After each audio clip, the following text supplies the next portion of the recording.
Winter R finally start ಆಗಿದೆ. ನಾನು ಮಾಡಕ್ಕೆ ಹೋಗ್ತೀನಿ winter arc challenge. Basically winter arc ಅಂದರೆ ಇದು 3 ತಿಂಗಳು ನಡೆಯೋ ಒಂದು ಟಾಸ್ಕ್. ಇದರಲ್ಲಿ ನಿಮ್ಮ ಬಾಡಿ ಟ್ರಾನ್ಸ್ಫಾರ್ಮ್ ಮಾಡಬೇಕಾದ್ರೆ ಒಂದು ಗೋಲ್ಡನ್ ಆಪರ್ಚುನಿಟಿ. ನಾನು ಕೂಡ ಮಾಡಕ್ಕೆ ಹೋಗ್ತಿದ್ದೀನಿ. ಇದರಿಗೆ 5 ಥಿಂಗ್ಸ್ ಬರುತ್ತೆ. ಫಸ್ಟ್ನಲ್ಲಿ ಬಂದುಬಿಟ್ಟು ನಿಮ್ಮ ಹೇರ್ಸ್ನ ಕಟ್ ಮಾಡಬೇಕು, ನಿಮ್ಮ ಹೇರ್ಸ್ನ ಬೋಡ ಮಾಡಿಸ್ಬೇಕು.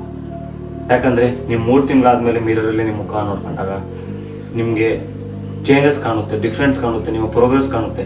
ಅದಕ್ಕೋಸ್ಕರ ಕಂಪಲ್ಸರಿ ಇದು ಮಾಡಲೇಬೇಕು. ಸೆಕೆಂಡ್ ಟಾಸ್ಕ್ ಬಂದುಬಿಟ್ಟು ಒಳ್ಳೆ ಡಯಟ್ ಫುಡ್ ತಿನ್ನೋದು, ಹೊರಗಿನ ಜಂಕ್ ಫುಡ್ ತಿನ್ನೋಂಗಿಲ್ಲ, ಒಳ್ಳೆ ಡಯಟ್ ಫುಡ್ನ ಮೇಂಟೈನ್ ಮಾಡ್ಕೊಂಡು. ಥರ್ಡ್ ಟಾಸ್ಕ್ ಬಂದುಬಿಟ್ಟು ಡೈಲಿ 6 o'clock ಹೇಳೋದು. ಅಂದರೆ ನಾನು ಜಿಮ್ಮಿಗೆ ಹೋಗ್ತೀನಿ, ಅದಕ್ಕೋಸ್ಕರ ನೈಟ್ ಲೇಟಾಗಿ ಬರೋದ್ರಿಂದ ನಾನು 6 o'clock ಇಟ್ಟಿದ್ದೀನಿ. ಈ 5 o'clock 4 o'clock ಕೂಡ ಇರ್ಬೋದು. ಫೋರ್ತ್ ಟಾಸ್ಕ್ ಬಂದುಬಿಟ್ಟು ನಿಮ್ಮ ಎದುರಾಗಿ ಇಂಟ್ರೆಸ್ಟ್ ಇದೆ, ಏನು ಮಾಡಬೇಕಂತಿದೆ ಆದರೆ 100% ವರ್ಕು 100% ಡೆಡಿಕೇಶನ್ ಕೊಟ್ಟು ಆ ಕೆಲಸನ ಮಾಡೋದು.